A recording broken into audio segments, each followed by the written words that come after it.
And hello again today from the campaign trail in Columbus, Ohio. Joining us now to talk about the state of the race with little more than 2 weeks to go is Senator John McCain. And Senator, welcome back to Fox News Sunday. Thanks, Chris. Nice to be back with you. Let's start with where this race stands now, 16 days before the election. According to the latest RealClearPolitics average of national polls, you trail Obama by 7 points, 50 to 43.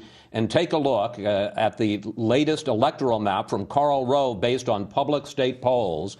He has Obama leading in states with 313 electoral votes, 43 more than he needs to win the presidency. You lead in states with 171 electoral votes.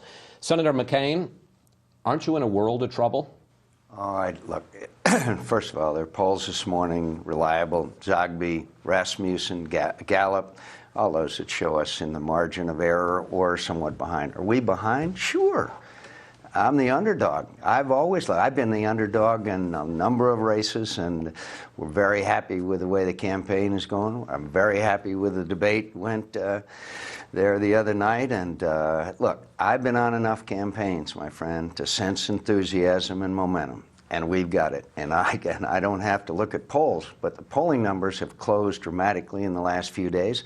We're going to be in a tight race, and we're going to be up late on election night. That's just, I'm confident of that. I've been in too many campaigns, my friend, not to sense that things are headed our way. It's going to be tough. Sure, it's tough. I mean, Senator Obama raised $150 million, I understand, during the month of September, completely breaking whatever idea we had after Watergate to keep the costs and spending on campaigns under control. First time since the Watergate scandal. And I can tell you this, that is unleashed now in presidential campaigns, a new flood of spending that will then cause a scandal, and then we will fix it again. But Senator Obama has broken it, and he broke his word to me and the American people when he signed a piece of paper when he was the long shot candidate, that he would take public financing if I would. He signed a piece of paper. Then, twice on national television, he broke his word to me and the American people when he signed a piece of paper when he was the long shot candidate, that he would take public financing if I would. He signed a piece of paper. Then, twice on national television, he looked into the camera with Senator Clinton sitting there and said, "I'll sit down and talk to John McCain before I make a decision on public financing or not." He didn't tell the truth. And finally, there's $200 million of those campaign contributions. There's no record. They're not reported. You can report online now, $200 million that we don't know where the money came from. And with a lot of strange things going on in this campaign, the American people should know where every penny came from. They know where every penny of my campaign contributions Well, let me ask you about the money, because as you alluded to it, I was going to ask you about it. Obama today announced that he raised $150 million in September. By way of comparison, accepting public financing, you're getting $84 million for the entire campaign. He's outspending you on advertising 4-1. In the key state of Virginia, for instance, he has 3 times as many field offices. Is he buying this election? Well, I think you could make that argument, but we're not going to let him.